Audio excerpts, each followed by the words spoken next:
आप सबको जय मसीह की। आप लोग सब कैसे हैं? और उम्मीद करता हूं कि हम लोग जो सीख रहे हैं वो आप लागू भी कर रहे हैं साथ के साथ। आज हम पढ़ेंगे उत्पत्ति 41 अध्याय 1 से लेके और ये 57 पद तक है। बहुत लंबा अध्याय है, लेकिन पढ़ेंगे हम इसको, है ना। आइए, इससे पहले कि हम अध्याय में जाएं, मनन करें वचन का, प्रार्थना करते हैं।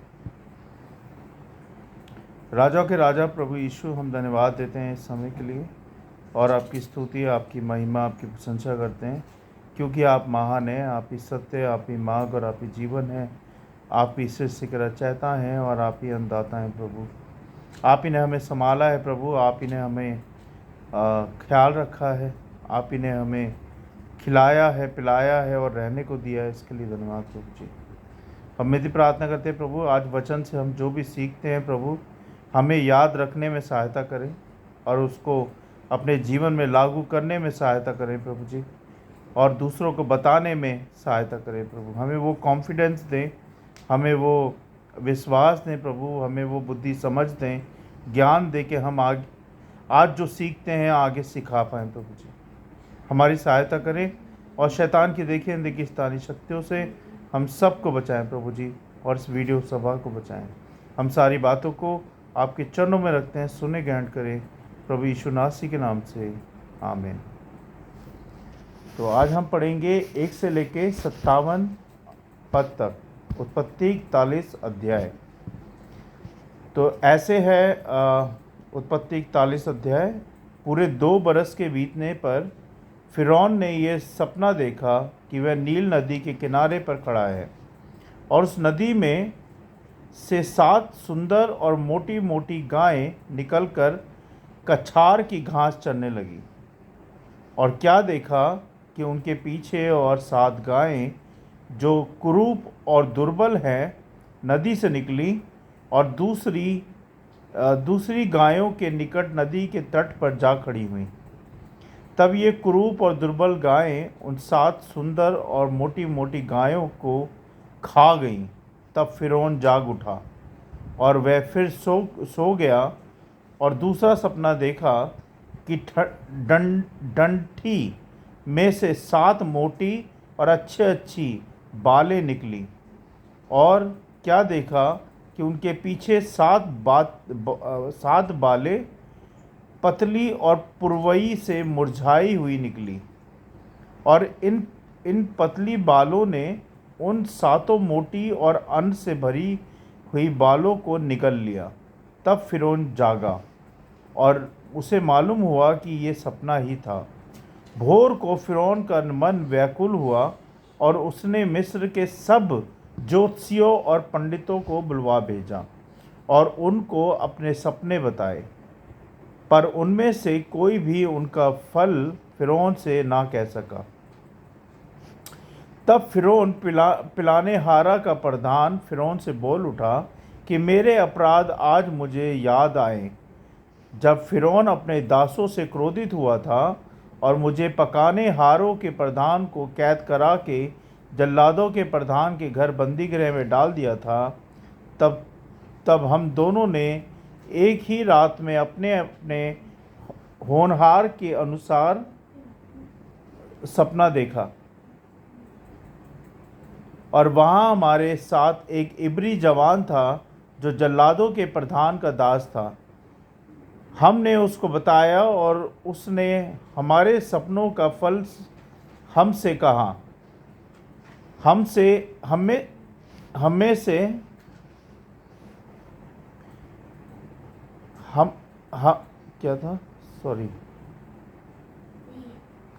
में से एक एक के सपने का फल उसने बता दिया, और जैसा जैसा फल उसने हमसे कहा था वैसा ही हुआ भी। अर्थात मुझको तो मेरा पद फिर मिला, पर वह फांसी पर लटकाया गया। तब फिरौन ने यूसुफ को बुलवा भेजा और वह झटपट बंदी गृह से बाहर निकाला गया और बाल बनवाकर और वस्त्र बदलकर फिरौन के सामने आया। फिरौन ने यूसुफ से कहा, मैंने एक सपना देखा है और उसके फल का बताने वाला कोई भी नहीं, और मैंने तेरे विषय में सुना है कि तू सपने सुनते ही उसका फल बता सकता।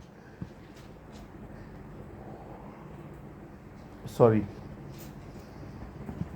यूसुफ ने फ़िरौन से कहा, मैं तो कुछ नहीं जानता, परमेश्वर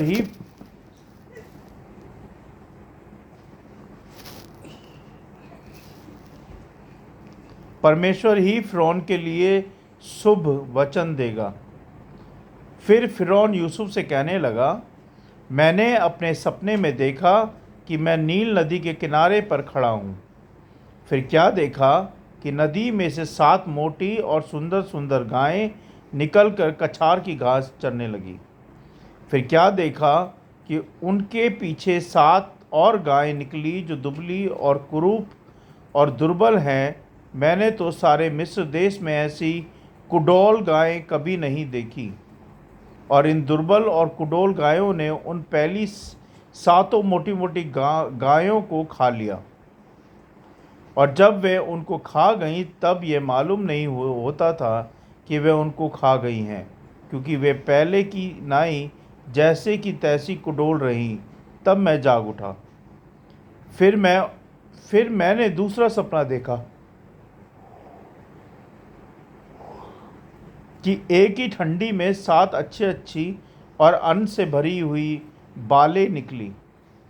फिर क्या देखता हूँ कि उनके पीछे और 7 बालें छूछी और पतली और पुरवई से मुरझाई हुई निकली। और इन पतली बालों ने उन 7 अच्छी बालों को निगल लिया। इसे मैंने ज्योतिषियों को बताया, पर इस पर समझाने हारा कोई नहीं मिला। तब यूसुफ ने फ़िरौन से कहा, फ़िरौन का सपना एक ही है। परमेश्वर जो काम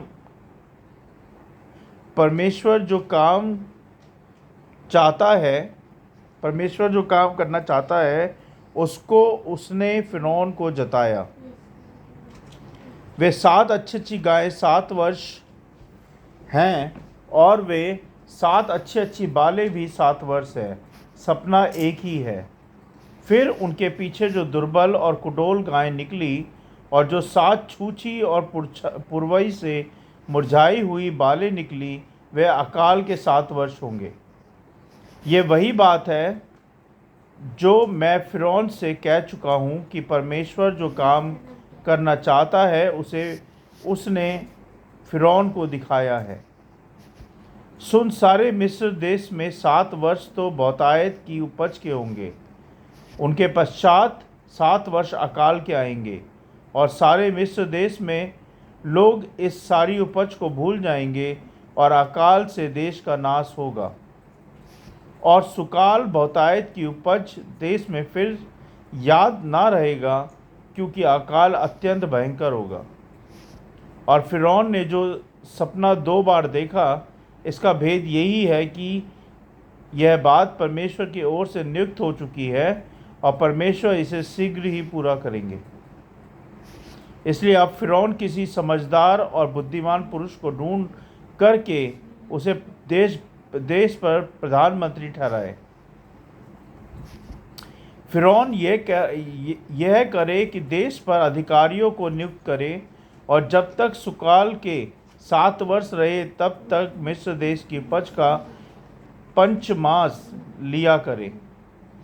और वे इन अच्छे वर्षों में सब प्रकार की भोजन वस्तु इकट्ठा करें और नगर नगर में भंडार घर भोजन के लिए फ़िरौन के वश में करके उसकी रक्षा करें। और वे भोजन वस्तु अकाल के उन 7 वर्षों के लिए जो मिस्र देश में आएंगे, देश के भोजन की निमित्त रखी रहे, जिसे देश उस अकाल से सत्यानाश ना हो जाए। यह बात फ़िरौन और उसके सारे कर्मचारियों को अच्छी लगी। फ़िरौन ने अपने कर्मचारियों से कहा कि क्या हमको ऐसा पुरुष जैसा ये है, जिसमें परमेश्वर का आत्मा रहता है, मिल सकता है? फिर फ़िरौन ने यूसुफ से कहा, परमेश्वर ने जो तुझे इतना ज्ञान दिया है, तेरे तुल्य कोई समझदार और बुद्धिमान नहीं। इस कारण तू मेरे घर का अधिकारी होगा और तेरी आज्ञा के अनुसार मेरी सारी प्रजा चलेगी। केवल राजगद्दी के विषय में तुझसे बड़ा ठहरूंगा। फिर फ़िरौन ने यूसुफ से कहा, सुन, मैं तुझको मिस्र के सारे देश के ऊपर अधिकारी ठहरा देता हूँ। जब फ़िरौन ने अपने हाथ से अंगूठी निकाल के यूसुफ के हाथ में पहना दी और उसको बढ़िया मलमल के वस्त्र पहनवा दिए और उसके गले में सोने की जंजीर डाल दी और उसको अपने दूसरे रथ पर चढ़वाया, और लोग उसके आगे यह प्रचार करते चले कि घुटने टेक कर दंडवत करो, और उसने उसको मिस्र के सारे देश के ऊपर प्रधानमंत्री ठहराया। फिर फ़िरौन ने यूसुफ से कहा, फ़िरौन तो मैं हूँ, और सारे मिस्र देश में कोई भी तेरी आज्ञा के बिना हाथ पाँव ना हिलाएगा। और फ़िरौन ने यूसुफ का नाम सापन त्यापने रखा, और ओन नगर के याजक पोतीपेरा की बेटी असनत से उसका ब्याह कर दिया, और यूसुफ मिस्र के सारे देश में दौरा करने लगा। जब यूसुफ मिस्र के राजा फ़िरौन के सम्मुख खड़ा हुआ, तब वह 30 वर्ष का था। वह फ़िरौन के सम्मुख से निकलकर मिस्र के सारे देश में दौरा करने लगा। सुकाल के 7 वर्षों में भूमि बहुतायत से अन्न उपजाती रही, और यूसुफ उन 7 वर्षों में सब प्रकार की भोजन वस्तुएं जो मिस्र देश में होती थी जमा करके नगरों में रखता गया, और हर एक नगर के चारों ओर के खेतों की भोजन वस्तुओं को वह उसी नगर में इकट्ठा करता गया। यूसुफ ने अन्न को समुद्र के बालू के समान अत्यंत बहुतायत से राशि राशि करके रखा, यहाँ तक कि उसने उनका गिनना छोड़ दिया, क्योंकि वे असंख्य हो गई। अकाल के प्रथम वर्ष के आने से पहले यूसुफ के 2 पुत्र ओन के याजक पोतीपेरा की बेटी असनत से जन्मे, और यूसुफ ने अपने जेठे का नाम यह कह के मनससे रखा कि परमेश्वर ने मुझसे सारा कलेश और मेरे पिता का सारा घराना भुला दिया है। और दूसरे का नाम उसने यह कहकर एप्रैम रखा कि मुझे दुख भोगने के देश में परमेश्वर ने फुलाया है। और मिस्र देश के सुकाल के वे 7 वर्ष समाप्त हो गए, और यूसुफ ने कहने के अनुसार 7 वर्षों के लिए अकाल आरंभ हो गया, और सब देशों में अकाल पड़ने लगा, परंतु सारे मिस्र देश में अन्न था। जब मिस्र का सारा देश भूखों मरने लगा, तब प्रजा फ़िरौन से चिल्ला कर रोटी मांगने लगी, और वह सब मिस्रियों से कहा करता था, यूसुफ के पास जाओ और जो कुछ वह तुमसे कहे वही करो। जब अकाल सारी पृथ्वी पर फैल गया और मिस्र देश में अकाल का भयंकर रूप हो गया, तब यूसुफ सब भंडारों को खोल के मिस्रियों के हाथ अन्न बेचने लगा। सारी पृथ्वी के लोग मिस्र में अन्न मोल लेने के लिए यूसुफ के पास आने लगे, क्योंकि सारी पृथ्वी पर भयंकर अकाल था। परमेश्वर के वचन को पढ़े जाने और सुने जाने पर आशीष दें।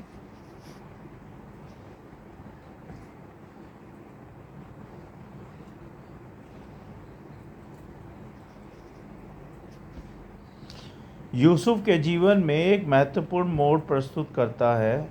इस अध्याय में हम देखते हैं कि कैसे परमेश्वर यूसुफ को जेल से निकालकर मिस्र के दूसरे सबसे बड़े पद पर आसीन करता है, यानी कि बिठाता है। यूसुफ उसके भाइयों ने गुलामी में बेच दिया था। मिस्र में पोटीफर के घर में एक दास के रूप में रहा, और फिर एक झूठे आरोप के कारण जेल में डाल दिया गया, है ना। कल भी हमने इस बारे में पढ़ा था और आज भी हम पढ़ रहे हैं। लेकिन जेल में भी परमेश्वर उसके साथ था, और उसने फिरौन के 2 अधिकारियों के सपनों का सही अर्थ बता दिया। फिरौन के सपने, इस अध्याय की शुरुआत फिरौन के 2 रहस्यमयी सपनों से होती है। पहले सपने में उसने देखा कि नील नदी से 7 मोटी मोटी और सुंदर गायें निकलती हैं, लेकिन उनके बाद 7 पतली और कमज़ोर गायें आती हैं और मोटी गायों को खा जाती हैं। दूसरा सपने में उसने देखा कि 7 हरी भरी बालें निकलती हैं, लेकिन फिर 7 सूखी और जली हुई बालें आती हैं और हरी भरी बालों को नष्ट कर देती हैं। है ना, ये हमने पढ़ा।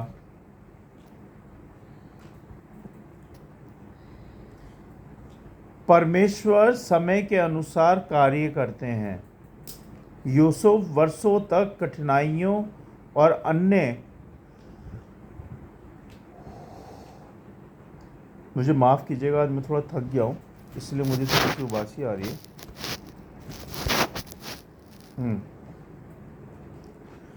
परमेश्वर समय के अनुसार अपना कार्य करते हैं। यूसुफ वर्षों तक कठिनाइयों और अन्याय का सामना करता रहा, लेकिन परमेश्वर की योजना उसके लिए अद्भुत थी। सही समय पर परमेश्वर ने उसे जेल से निकालकर मिस्र का प्रधानमंत्री बना दिया। यह हमें सिखाता है कि हमें परमेश्वर के समय पर भरोसा रखना चाहिए। कठिन समय हमें मजबूत बनाता है। क्या करता है? एक सेकेंड, मैं ज़रा अपनी सीट ठीक कर लूँ। हाँ, तो मैं बात कर रहा था कि कठिन समय हमें मजबूत बनाता है। कैसे बनाता है वो देखेंगे हम। यदि यूसुफ को गुलामी और जेल में रहना ना पड़ा होता तो शायद वह एक महान नेता के रूप में तैयार नहीं हो पाता। हमारी परीक्षाएं हमें मजबूत और बुद्धिमान बनाती हैं। दूसरी बात थी, अब हम तीसरी बात देखेंगे। परमेश्वर का ज्ञान मानव के ज्ञान से सबसे ऊंचा है, श्रेष्ठ है। फिरौन के जादूगर और विद्वान उसके सपनों का अर्थ नहीं समझ पाए, लेकिन परमेश्वर ने यूसुफ को ये बुद्धि दी। हमें भी अपने निर्णयों में परमेश्वर की ओर देखना चाहिए। जो परमेश्वर पर भरोसा रखता है उसे ऊंचा उठाया जाता है। यूसुफ ने अपनी पूरी यात्रा के प्रति विश्वास और भक्ति बनाए रखी। अंततः परमेश्वर ने उसे राजा के समान सम्मान दिलाया।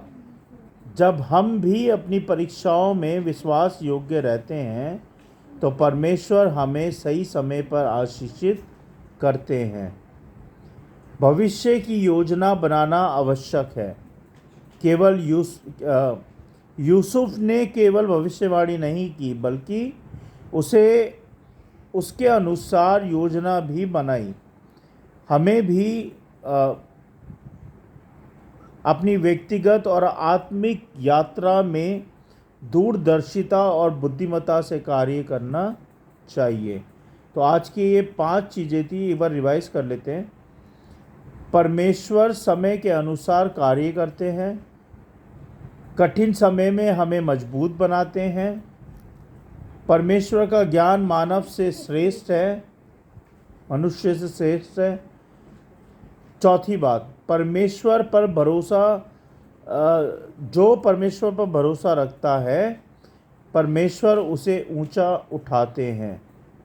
5वीं बात, भविष्य की योजना बनाना आवश्यक है। बिना योजना के आप कोई काम नहीं कर सकते। तो उम्मीद करता हूँ कि आपने आज इन वचनों से कुछ सीखा होगा। आइए हम प्रार्थना करेंगे।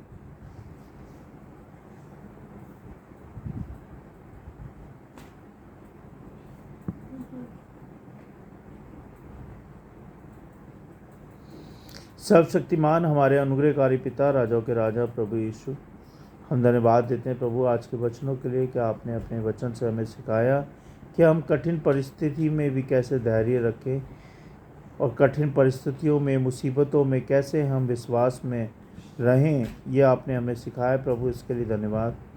जैसे यूसुफ ने आप पे भरोसा किया, आप पे विश्वास किया और कठिन परिस्थितियों में भी वो डगमगाया नहीं, ऐसे ही हमें भी बनाए प्रभु जी यूसुफ की तरह, कि हम भी हर परिस्थिति में, हर कठिनाई में, हर परेशानी में आप पे विश्वास करते जाएं और धैर्य रखें प्रभु। सही समय का इंतज़ार करें, क्योंकि एक कहावत है, सब्र का फल मीठा होता है प्रभु जी।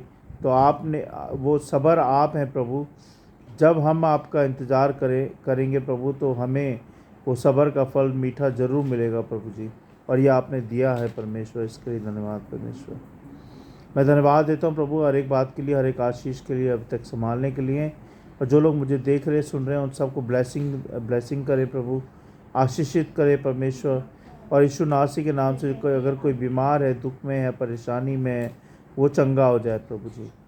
मैं विनती प्रार्थना करता हूँ प्रभु जी कि आपने अभी तक हमें बहुत सहायता मदद की है बच्चों को पढ़ने में, सीखने में, बोलने में, इसके लिए बहुत बहुत धन्यवाद प्रभु जी। होने दे प्रभु कि आपका वचन करोड़ों गुना, करोड़ों अरबों गुना फैलें और लोगों तक पहुंच पाए प्रभु, इस वीडियो के जरिए। हम सब की सहायता करें प्रभु, कि ऐसे ही हम आपकी महिमा में, आपके वचनों में बढ़ते जाएं प्रभु जी। मैं विनती प्रार्थना करता हूं प्रभु कि धन्यवाद प्रभु कि आपने डीडी के फ्लैट के लिए रास्ता दिखाया प्रभु, बाकी की बातों को भी बनाने में सहायता मदद करें।